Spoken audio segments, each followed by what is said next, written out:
Assalamualaikum warahmatullahi wabarakatuh dan selamat pagi. Hari ini kita masuk di tema 5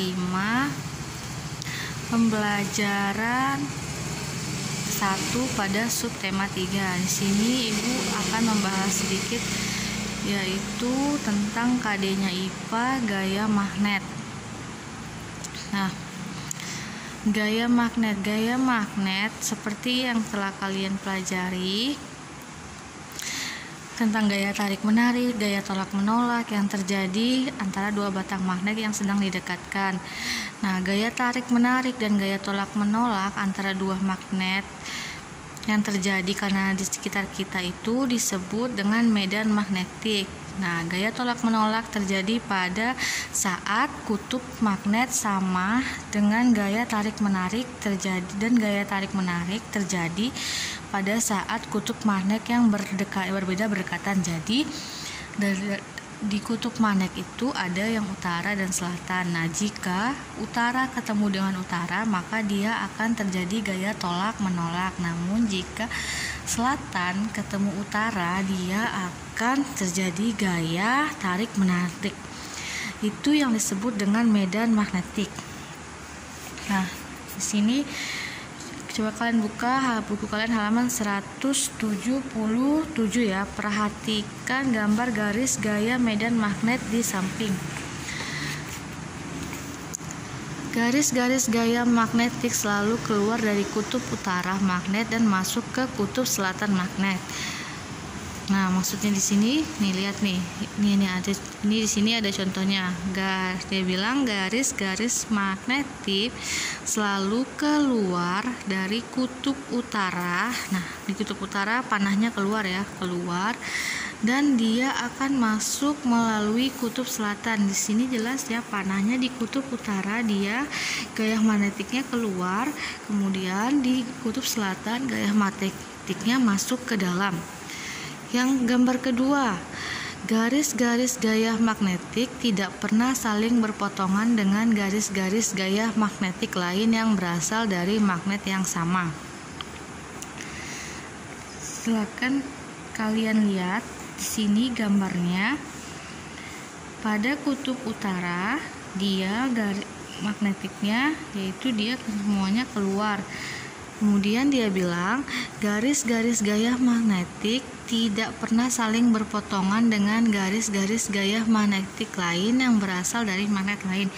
Jadi maksudnya di sini garis-garis gaya magnetiknya itu tidak berpotongan ya. Nih bersambung nih. Selalu bersambung dan tidak berpotongan dari yang berasal dari magnet yang sama. Kemudian ini dia garis magnetiknya tidak berpotongan, dia selalu bersambung. Kemudian yang ketiga, dia bilang daerah yang garis-garis gaya magnetiknya rapat menunjukkan medan magnetik yang kuat, sedangkan daerah yang garis-garis gaya magnetiknya kurang rapat menunjukkan medan magnetik yang lemah. Dari gambar tersebut melihat bahwa yang paling kuat terdapat pada kutub-kutub magnet. Dari gambar di samping kita dapat melihat bahwa medan magnet paling kuat terdapat di kutub-kutub magnet. Nah, nih bisa dilihat yang ketiga. Contohnya yang ketiga. Kemudian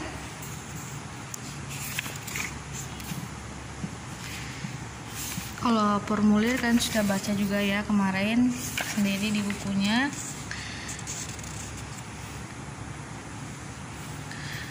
Kemudian kita akan belajar tentang kalau cara membuat magnet ini. Kalian bisa coba saja di rumah dengan menggunakan magnet, toko kecil, batang besi, aluminium, baterai, besi. Silakan kalian praktikkan di rumah kalau memang kalian mau tahu seberapa kuat medan magnetnya menarik benda-benda yang ada di sekitarnya. Kemudian di sini formulir. Di sini ada contoh pengisian formulir di mana ada nama grup, nama ketua grup, nama anggota, sekolah, nomor telepon, alamat, motivasi ikut lomba.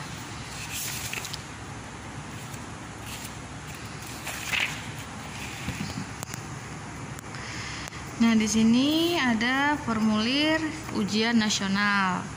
Kalau kalian mengikuti ujian nasional, di sini kalian akan mengisi nama yang dibulati, nomor peserta, tanggal lahir, terus tanggal ujian, nama sekolah, dan tanda tangan.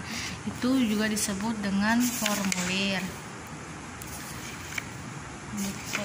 Nah, untuk pembelajaran 5 kita akan membahas sedikit tentang buklet. Buklet itu termasuk sebuah kayak poster, namun dia berbentuk buku yang menarik, yang isinya gambar-gambar, yang tulisannya hanya sedikit seperti majalah, namun dalam buklet itu biasanya dia lebih kecil dan bisa dibawa kemana-mana sehingga unik untuk menarik pembacanya.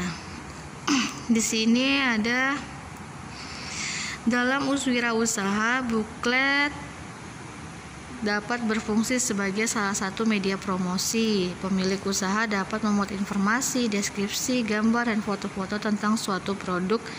Buklet biasa terdiri di atas cover, daftar isi atau inti dari produk yang akan dipromosikan.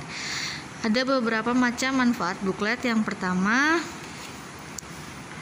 harga yang terjangkau menjadi pilihan utama untuk perusahaan menggunakan buklet. Ini agar biaya yang dikeluarkan tidak terlalu besar dibandingkan promosi menggunakan media dan audiovisual, karena dalam buklet ini hanya bagian-bagian pentingnya saja yang kita masukkan sehingga dan menghasilkan sebuah produk buku ataupun seperti buku saku yang bisa dibaca dan dibawa kemana-mana. Kemudian ada cara penyampaian juga dapat disesuaikan dengan keinginan perusahaan.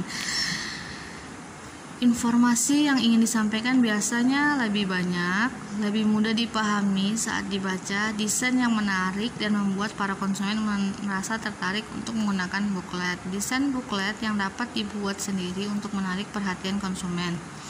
Buklet juga lebih cepat sampai kepada masyarakat di sekitar dan mudah dipahami.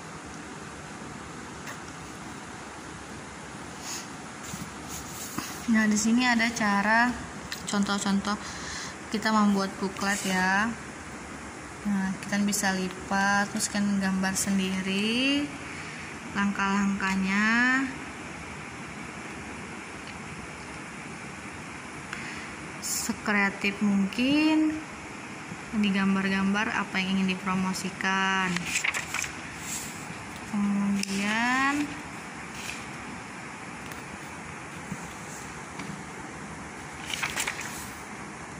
mungkin itu saja yang Ibu sampaikan di tema 5 subtema 3 ini. Insya Allah hari Kamis kita sudah masuk di tema 6. Jadi silakan yang belum beli bukunya dibeli agar kita dapat belajar di tema 6 ya. Terima kasih. Assalamualaikum warahmatullahi wabarakatuh.